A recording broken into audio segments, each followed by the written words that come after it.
Hey guys, welcome back to our YouTube channel. In this video we are going to discuss how you can use select tag in HTML language. Let's go to compiler, and after that here we can add select tag,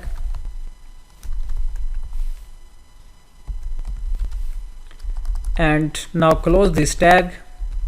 Now here we can add some items, so these will be in option tag.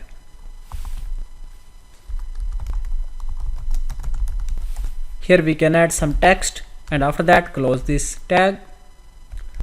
Now let's copy it 2 more times,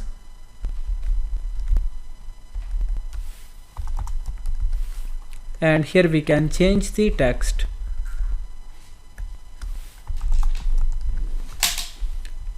Now let's save the program, and after that let's refresh it in the browser. Here you can see select tag is added. Now let's click here, and after that here you can see these are items in the list. So in this way you can easily use select tag in HTML language.